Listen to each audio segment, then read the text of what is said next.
a debate con, y le doy la bienvenida a Jeremías Zúñiga Mezano, presidente de Comunidades Seguras allá en Veracruz. Jeremías, ¿cómo estás? Qué gusto saludarte. Muy buena tarde, Alberto. Un saludo a todo el auditorio. ¿Qué vemos de nuevo, Jeremías, con esta Estrategia Nacional de Seguridad? ¿Es más de lo mismo? ¿Continúan los abrazos no balazos? Ahora dicen que va a haber mayor inteligencia, sigue la atención de las causas, es decir, darle empleo a los jóvenes para que no se vayan del lado de los criminales, coordinación absoluta con el Gabinete de Seguridad. Omar García Harfuch va a pedirle ayuda a la Guardia Nacional cuando detecten algunos estados que tienen mucha violencia, y él va a dar instrucciones a estos guardias nacionales cuando son ya adscritos al ejército mexicano. ¿Cómo está esto, Jeremías? ¿Cómo lo ves? Bueno, de entrada hay que señalar que la estrategia se maneja de dos vertientes. Una, la estrategia de comunicación política, la cual se da a conocer a los medios de comunicación y desde luego a la ciudadanía, en la cual se debe ser sumamente cuidadoso de qué se dice, porque el señalamiento siempre va a estar. Por ejemplo, el tema de abrazos y no balazos, que es un lema que significa evitar la confrontación de manera directa con los delincuentes, no obstante atacar lo que sería a los grupos delincuenciales. En los 4 ejes que se están presentando, el primero de ellos es la prevención, que considero debe ser el más importante si queremos un México en paz en el mediano y largo plazo.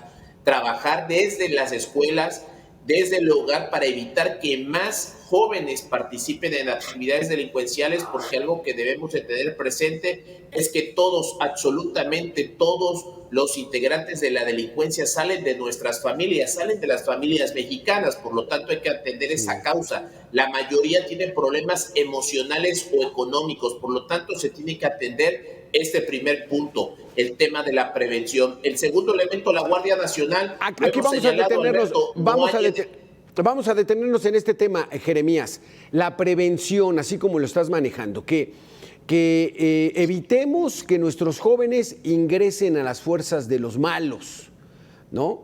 Pero muchos de ellos son reclutados de manera forzada, Jeremías. Vamos a darle la bienvenida a Emilio Daniel Cunjama, profesor de la UNAM y director del Instituto de Estudios Criminológicos Transdisciplinarios. Gracias, Emilio, por estar aquí con nosotros. ¿Qué tal, Robert? ¿Cómo estás? Buenas tardes aquí a todo el auditorio, también a nuestro compañero. Vámonos con este tema, Emilio, la prevención. O sea, decía el presidente anterior, es que tenemos que darle oportunidad, por eso el programa de jóvenes construyendo el futuro, vamos a darles empleo. Pero es que no es tan sencillo que las bandas criminales recluten de manera forzada a sus sicarios, a sus halcones, a sus operadores, para que ellos lleven a cabo esas actividades delincuenciales, Emilio. Sí, yo creo que hay una serie de vetas que hay que analizar al respecto. Una de ellas es precisamente el reclutamiento no forzado, que es qué tanto el crimen organizado se ve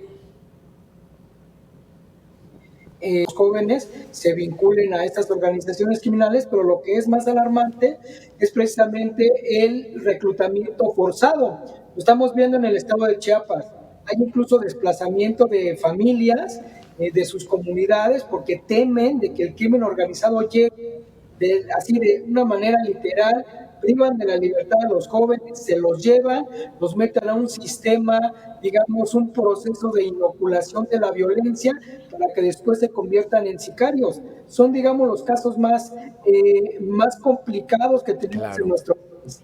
Pero hay un tema muy importante. Si eso existe, pero no es, digamos, estadísticamente, aunque sí cualitativamente, estadísticamente no es preocupante desde el punto de vista cuantitativo, ¿no? De números. Lo que sí es importante en términos de números son aquellos jóvenes denominados en riesgo, que por sus propias condiciones sociales, económicas, familiares, etcétera, se están vinculando a las organizaciones criminales, a los delitos en términos generales. La estrategia de abrazos no balazos y esta estrategia de atacar las causas del delito me parece algo formidable. Sin embargo, aquí habría que poner el punto en la I para saber cómo vamos a realizar este tipo de prácticas. En un momento, las becas Benito Juárez y todos los programas sociales son eso, es una asistencia social. Nosotros lo conocemos como prevención primaria. Sin embargo, lo que ocupamos es la instauración de elementos de prevención secundaria. ¿Qué implica esto? Generar políticas públicas para atender específicamente a grupos con características de vinculación a la violencia y a la criminalidad inminentes y con ellos jugar. Ahora, Sheinbaum, con este primer punto que también habla sobre la prevención, va a extender el programa de Barrio Adentro, me parece que se llama, que es trabajar con jóvenes desde las partes de la cultura alternativa, cosa que me parece también bastante importante, pero regresamos al cómo se utiliza el arte y la cultura como un espectáculo, no como actores. Exacto. Los jóvenes necesitan ser actores de la creación del arte para poder funcionar con una potencia de transformación social y no solamente llevar conciertos, llevar retos de graffiti, de hip hop como espectadores. Eso no sirve, no somos OCESA, no hacemos espectáculos, hacemos procesos de políticas de prevención con intervención comunitaria. Entonces, está muy bien. Sí, vamos a hacer una pequeña pausa. A mí, en lo personal, lo que se me ocurre es, en lugar de estar educando a nuestros jóvenes a que no se metan, desbaratar las bandas criminales. O sea, mejor desbarátalas para que ya no ofrezcan esos salarios tremendos. Hacemos una pausa, Emilio, y regresamos, Jeremías, con este tema que está interesante. El primer punto es atención a las causas, prácticamente la prevención, pero les das una beca a Jóvenes Construyendo el Futuro de 7,000 pesos al mes durante un año. Llega el crimen organizado y te dice, yo te doy 20,000 con que te pares aquí con tu celular y que me estés haciendo labores de halconeo, Emilio. Entonces, no es tanto que los jóvenes decidan ponerles a ellos la responsabilidad. O sea, el Estado lo que tiene que hacer es acabar con esos criminales que están ofreciendo esas actividades delictivas, Emilio. Mira, la política criminal necesita ser de ambas partes, pero el elemento preventivo es fundamental. O sea, por ejemplo, el fortalecimiento de la Guardia Nacional, esta nueva área de inteligencia me parece muy importante que se construyan, pero la pieza fundamental es precisamente la prevención. Ahora, pensemos algo con lo que tú estás comentando. El crimen, la cultura de la ilegalidad es atractiva para nuestros jóvenes. La pregunta es, ¿qué hace el gobierno para que la cultura de la legalidad sea atractivo? Nos están ganando. El tema es que nos están ganando. Recientemente, en un artículo publicado por Alejandro Hock, develaba algo bien interesante, que el crimen organizado se constituía como el quinto empleador más importante en nuestro país. ¿Te das cuenta de lo que es eso? Claro. El quinto empleador, y ellos terminan diciendo la única manera para poder deshabilitar, para poder debilitar las organizaciones criminales es quitándole su mano de obra. Es decir, prevención. Sí. Necesitamos generar un esquema de prevención integral enfocado principalmente en políticas de prevención secundaria para poder atender de manera específica a aquellos jóvenes que tienen más riesgo, más posibilidades de vincularse a la violencia y a la criminalidad. Las becas son generales, es para todos los muchachos. Entonces es una prevención general, una prevención primaria, que no es que esté mal, es importante y es útil, pero necesitamos una prevención más focalizada. Dice el gobierno, la pobreza orilla a que te pases del lado de los malos. Yo no sé qué tanto sea cierto esto en la realidad, Jeremías, porque incluso jóvenes con buen estatus social se pasan del lado de los criminales, Jeremías. Entonces, aquí, insisto yo, pues lo que hay que hacer es cancelar esas empresas que están ofertando la mano de obra para que se vayan con bandas criminales, Jeremías. Bueno, tienes razón, hay que atacar a las cabezas, hay que atacar el sistema financiero, Alberto, pero hay que ser consciente de algo. No hay un solo país del mundo donde no haya grupos criminales que estén operando. O sea, acabar con la criminalidad prácticamente es imposible desde el punto de vista que ha existido a lo largo de la humanidad. Ahora, hay un tema central. El tema de la incorporación de los jóvenes no solo tiene que ver con dinero, tiene que ver con sentido de pertenencia. Los grupos criminales les están ofreciendo a los jóvenes lo que no les ofrecen los padres ni sus familias, que es un sentido de pertenencia. Desafortunadamente hoy muchos jóvenes adolescentes están abandonados emocionalmente, afectivamente, y los padres desafortunadamente solo se dedican a trabajar y se olvidan de la parte más importante, que es darles ese afecto, ese amor a sus hijos, que sus hijos se sientan amados. Y al no sentir esa aceptación en la familia y no lo sienten en la escuela, pues los grupos criminales les abren las puertas, les dan una pistola, les dan un vehículo, les hacen fiesta y se sienten parte de algo, Alberto. Sí, pero aquí volvemos, Emilio, o sea, estamos responsabilizando a los padres de familia. Cuando los criminales son los criminales, ellos son los malos, ellos son los que están generando ya toda una cultura donde ya muchos dicen, no, pues yo quiero ser narco, yo quiero tener el poder. Emilio, ¿cómo romper eso? Tú decías, pues que hay actividades artísticas, deportivas, ¿no? Pero luego ponen en CONADE a una exvelocista que se supone que entendía muy bien a los deportistas y les cortan la beca, Emilio. O sea, estamos haciendo las cosas al revés. Definitivamente sí, es una política integral. O sea, el tema es que necesitamos atender aquellos elementos, aquellos factores que posibilitan la vinculación de los jóvenes a la violencia y a la criminalidad. Uno de ellos, por supuesto, son contextos en donde hay contextos, le llamamos, de alta complejidad delictiva. Municipios como Zamora, Michoacán, dentro del primer ranking de municipios violentos en el mundo. Eso es complicadísimo, generar estrategias de prevención secundaria o prevención primaria. Necesitamos otro tipo de intervenciones, pero no todo el país está así también. Es importante. Entonces, una política integral requiere, sí, atender el tema coercitivo, atender el tema reactivo, que es importante, hay que detener a estas personas, porque ahora que tú y yo estamos hablando, hay alguien que está siendo asesinado. Una persona cada 20 minutos es asesinado en este país, en las cifras que tenemos hoy presentes. Entonces, pero necesitamos que nuestra base fundamental sea la prevención del delito. Y eso es un tema con un montón de aristas, sí, pero que no podemos dejar de vista que es imperante un programa nacional que articule elementos locales y federales para poder generar una política adecuada de prevención del delito. Vámonos con el otro tema, consolidación de la Guardia Nacional. Ese es su segundo eje de la Estrategia Nacional de Seguridad.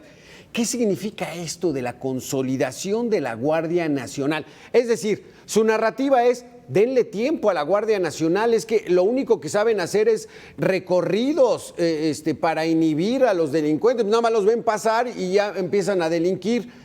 O sea, ¿qué es consolidarlos, Jeremías? ¿Están verdaderamente capacitándolos para hacer labores de investigación, de prevención, de adelantarse a lo que estén haciendo, de infiltración en las bandas para conocer cuál es su actuación? ¿Qué es esto, Jeremías?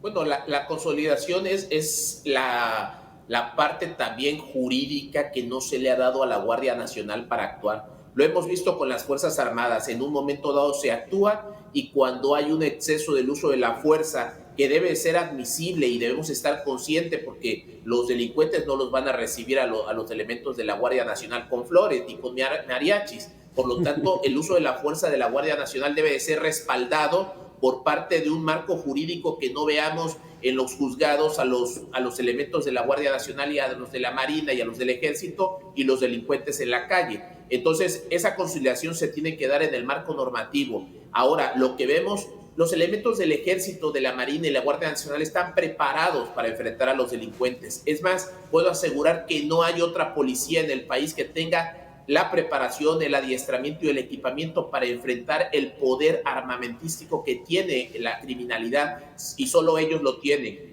En ese sentido, se debe de tener en cuenta que hay que darle total respaldo a la Guardia Nacional, y si se les respalda, ellos pueden resolver el problema, y ahí está el ejemplo en otro país como El Salvador. Jeremías, ¿cómo ves este asunto? Consolidar la Guardia Nacional. Emilio. Tal vez te lo preguntes a mí. Sí. Sí, Emilio. Bueno, pues yo creo que es un gran reto, porque no podemos olvidar que la Guardia Nacional está conformada en su mayoría por personas con adito militar. Hoy, con la incorporación, digamos, de la Guardia Nacional con un mando militar, nos enfrentamos ante problemas ya muy concretos. ¿Cómo tener una institución de la Guardia Nacional fuerte, potente, que sea respetada, pero que resguarde, que respete los derechos humanos? Ese es el gran reto. Hoy se burlan de los policías y de las personas de la Guardia Nacional, porque la lógica de abrazos no balazos me parece que está siendo confundida con una estrategia más persuasiva que reactiva. Entonces necesitamos nosotros sí tener una Guardia Nacional fortalecida, pero siempre y cuando se apegue al respeto irrestricto de los derechos humanos, y eso no es poca cosa. Yo no coincido con el caso de El Salvador. En el caso de El Salvador, la violencia solo pasó de manos, la violencia no ha desaparecido. Antes los malos mataban a los buenos, hoy los buenos matan a los malos. La violencia persiste, y esto es una bomba de tiempo. Y la historia y el tiempo nos dará la respuesta. Jeremías, Emilio, vamos a hacer una segunda y última pausa de 2 minutos. Regresamos, está bueno el debate, el complicado compromiso que tiene la nueva administración de regresar la seguridad en gran parte del territorio mexicano. Volvemos. De todos los recursos que han recibido para la formación de policías. Y formar policías no se trata de palomitas de maíz, se lleva un proceso de 2 años en razón que necesitan un adiestramiento, ideología para no ser corrompidos por la delincuencia organizada. Emilio, entonces en esta coordinación absoluta en el Gabinete de Seguridad y con las entidades federativas, es responsabilidad de los gobiernos estatales, pero son puras bandas criminales. O sea, las que están en Sinaloa, las que están en Michoacán, las que están en Tamaulipas, son puras bandas del crimen organizado, ¿o no, Emilio? No, claro, a mí me parece que el tema de la coordinación es fundamental. Me parece que es un acierto que se plantee de esa manera. Aquí recordemos que el crimen organizado es un problema nacional, es un problema global, pero que ocurre en lo local. Es decir, donde ocurre es en un municipio, ¿no? Quien tiene inicialmente contacto es la policía municipal y la policía estatal. Entonces sí se requiere una coordinación eficiente para que se puedan generar las colaboraciones necesarias para poder intervenir en estos casos en donde la violencia de la organización criminal es cada vez más dominante. Hay un reto importante y no podemos tapar el sol con un dedo, mi querido Alberto, que también existe de facto gobiernos criminales. ¿Qué implica esto? ¿Qué implica esto? Que la reglamentación,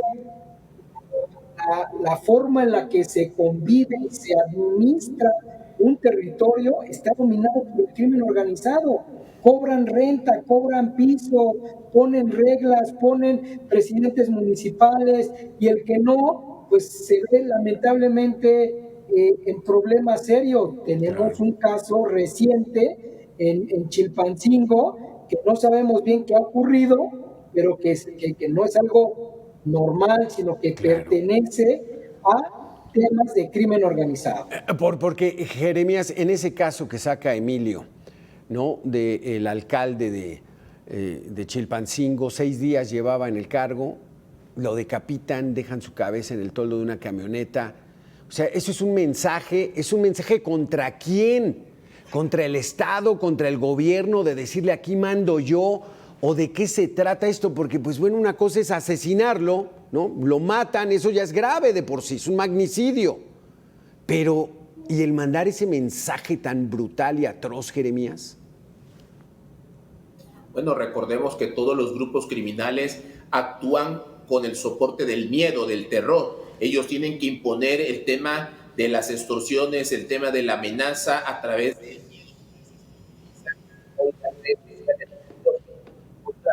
para difundir este miedo, ese terror y someter de esta manera a la ciudadanía, pero lo más preocupante es tratar de someter a las autoridades, en este caso a las municipales. Recordemos que en el país hay más de 900 municipios que tienen 0 policías, por lo tanto, pues hay autoridades municipales que no tienen ni cómo defenderse. Ahora, en este caso, sabemos de la situación grave. Lo que están mandando es el mensaje de que a quien pongan no se pueden quejar, porque recordemos que hubo una entrevista a nivel nacional donde el alcalde pidió seguridad para el municipio y para todo su personal. Entonces el mensaje es para todas las personas que están en ese territorio de Guerrero, y es un mensaje diciendo aquí mandamos nosotros y únicamente ustedes tienen que someterse a las órdenes. ¿Cómo ves esto, Emilio? Porque hace unos momentos Jeremías dice, es responsabilidad de los gobiernos estatales, municipales. Híjole, ¿qué haces con esto?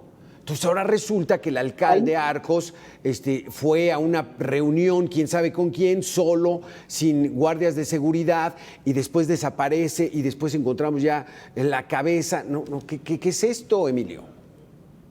Mira, el tema del contexto de la criminalidad organizada que sucede en nuestro país no es blanco y negro, ¿no? No es el gobierno con los criminales. De manera lamentable, hay una escala de grises que implica que vemos que muchos funcionarios, muchos policías, militares, cuerpos de seguridad, de manera lamentable, han estado infiltrados también en actividades en el crimen organizado.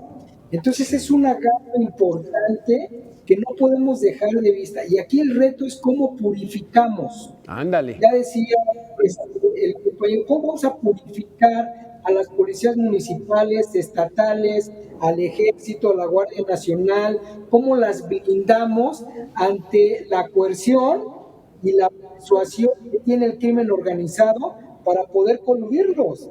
Muchas veces puede ser voluntaria, pero también hay una vinculación forzada. Tipo, ¿colaboras? O mira, mato a tu familia, cabrón. Claro. ¿No? Entonces, en ese punto es importantísimo tener instituciones que respalden, instituciones más fuertes que puedan hacer impenetrables al crimen organizado. Y ese es un reto. Pero la institución está sólida. Y llega un gobernador, como está denunciando la revista Proceso, Rubén Rocha Moya, que hay vínculos, de que hay testimonios físicos de que lo están investigando, ¿no? Y a partir de la muerte del Mayo Zambada. Y que ya dice Estados Unidos que ellos no tienen prueba de que llegó a Estados Unidos y él dice que viajó hacia allá. Y que iba a ir a una reunión y él dice que no estaba convocado y matan al exrector de la UAS. O sea, esto está más que complicado, Jeremías, y es más que buena voluntad, ¿o no?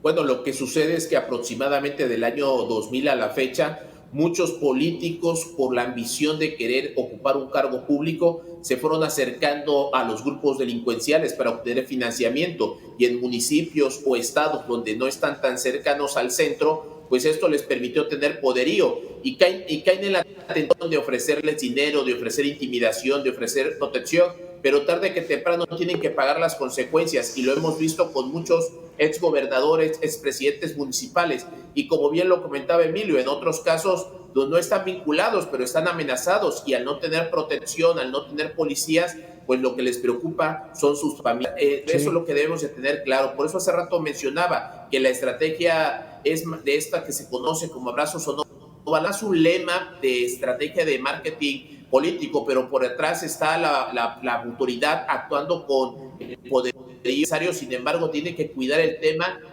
tiene que cuidar el tema de imagen pública porque desafortunadamente por todo se hace un tema de exigencia de derechos humanos para los criminales, pero también dónde están los derechos humanos de los ciudadanos de bien. Exactamente. Emilio, 30 segundos nada más.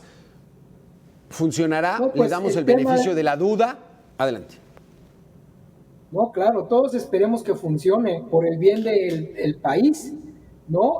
Nadie quiere que falle, que al contrario. Aquí yo creo que es importante que seamos observadores de lo que se está sucediendo, de lo que no está funcionando y poder poner también los señalamientos hacia dónde necesita redirigirse. Me parece que es importantísimo que se hagan evaluaciones intermedias. Tradicionalmente, la política pública de seguridad no se evalúa, realmente no se evalúan, pero necesitamos evaluaciones para poder permitir ver con datos, con hechos, lo que está funcionando y lo que no está funcionando, y a dónde estamos poniendo el dinero que no está funcionando. Y eso nos va a permitir generar una política criminal, una política de seguridad cada vez más eficiente. Pues si a mí me permiten, es la misma política de seguridad que el sexenio pasado, no va a funcionar. Y si siguen los abrazos no balazos, no va a funcionar y que nos agarren confesados. Jeremías, Emilio, muchísimas gracias por haber estado con nosotros. Esperemos tener otro debate de estos en el tema de seguridad, donde quizá hablemos ya de avances, de logros, de éxito, porque el país lo requiere forzosamente. Aquí vamos a hacer una pequeña pausa de 2 minutos y regresamos con más información en Mega Noticias. Gracias.